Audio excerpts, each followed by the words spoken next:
നീണ്ട 287 ദിവസത്തെ മൈക്രോഗ്രാവിറ്റിയിലെ ജീവിതത്തിന് ശേഷം സുനിത വില്യംസ് വീട്ടിലേക്ക് വരുന്നു. യാത്ര പോയവർ തിരിച്ചു വരുന്നതിനായി ഒരാളോ ഒരു കുടുംബമോ ഒരു നാടോ അല്ലെങ്കിൽ ഒരു രാജ്യം മുഴുവനോ പലപ്പോഴും കാത്തിരുന്നിട്ടുണ്ട്.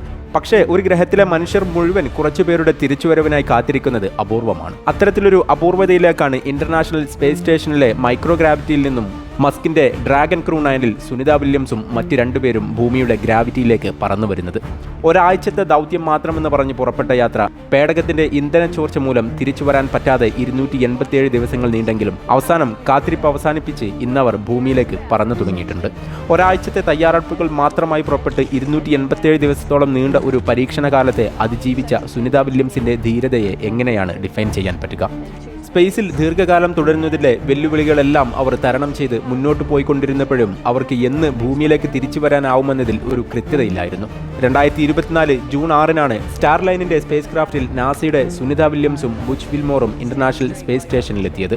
സ്പേസ് ക്രാഫ്റ്റിൽ ഇന്ധന ചോർച്ച കണ്ടതോടെ അവരെ തിരികെ ഭൂമിയിലേക്ക് കൊണ്ടുവരുന്നതിൽ സ്റ്റാർലൈൻ പരാജയപ്പെട്ടു. സ്പേസിൽ നിന്നും അവരെ ഭൂമിയിലേക്ക് എത്തിക്കാനുള്ള ദൗത്യം സ്റ്റാർലൈനുമായുള്ള ഈഗോ മാറ്റിവെച്ച് ഇലോൺ മസ്കിന്റെ സ്പേസ് എക്സ് ഏറ്റെടുത്തതോടെ കഥ മാറി.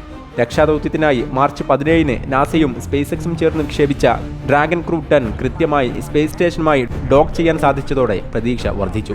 ഭൂമിയിൽ നിന്നും 4000 കിലോമീറ്ററുകൾ അകലെ സ്പേസ് സ്റ്റേഷനിൽ വിരുന്നെത്തിയവരെ സുനിതയും ബുച്ച് വിൽമോറും ഹൃദ്യമായി സ്വീകരിച്ച് വാരിപ്പുണരുന്ന സുന്ദര മുഹൂർത്തങ്ങൾ കണ്ട് ഭൂമിയിലുള്ളവരെല്ലാം സന്തോഷിച്ചു. അടുത്ത ദിവസം മാർച്ച് 18-ന് സാഹചര്യങ്ങൾ അനുകൂലമായതോടെ സുനിതയും ബുച്ച് വിൽമോറും നിക് ഹേഗും ഉൾപ്പെട്ട മൂവർ സംഘം 7 മാസങ്ങൾക്ക് മുമ്പ് സ്പേസ് സ്റ്റേഷനുമായി ഡോക്ക് ചെയ്തിരുന്ന സ്പേസ് എക്സിന്റെ തന്നെ ഡ്രാഗൺ ക്രൂ 9 എന്ന പേടകത്തിൽ ഭൂമിയിലേക്ക് പറന്നു തുടങ്ങി. ബഹിരാകാശ നിലയത്തിലേക്ക് ആളുകളെയും കാർഗോയും എത്തിച്ച 44 സന്ദർശനങ്ങൾ ഉൾപ്പെടെ 49 ദൗത്യങ്ങൾ പൂർത്തിയാക്കിയ സ്പേസ് എക്സിന്റെ ഏറ്റവും വിശ്വസ്തനായ പേടകമാണ് ഡ്രാഗൺ ക്രൂ 9. 8 മീറ്റർ നീളവും 4 മീറ്റർ വ്യാസവുമുള്ള ക്രൂ 9 4 മുതൽ 7 വരെ സഞ്ചാരികളെ വഹിക്കാനാവും. രാവിലെ 10:15-ന് അൺഡോക്കിംഗ് തുടങ്ങി 10:30-ന് പൂർത്തീകരിച്ച പേടകം നിലയവുമായി ബന്ധം വേർപ്പെടുത്തി ഭൂമിയിലേക്ക് പറന്നു തുടങ്ങി. അടുത്ത ദിവസം പുലർച്ചെ 2:41-ന് ഡി ഓർബിറ്റ് ബേൺ പ്രോസസ്സിലൂടെ വേഗത കുറച്ച് ഭൂമിയുടെ അന്തരീക്ഷത്തിലേക്ക് പ്രവേശിക്കുന്ന ഡ്രാഗൺ ക്രൂ 9 3:30-ഓടെ പാരച്യൂട്ടുകൾ വിടർത്തി വേഗത കുറച്ച് അറ്റ്ലാന്റിക് സമുദ്രത്തിലോ മെക്സിക്കോ ഉൾക്കടലിലോ ലാൻഡ് ചെയ്യും.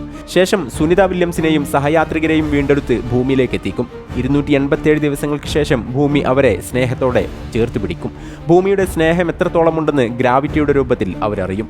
ഭൂമിയിലെ പുൽമേടകളും പൂക്കളും കണ്ട് അവർ ആസ്വദിക്കും. കാറ്റും കടൽ തീരവും കണ്ട് സമാധാനിക്കും. നീണ്ട 287 ദിവസത്തെ അതിജീവന കഥകളിൽ അവർ ഹീറോകളായി ജീവിക്കും.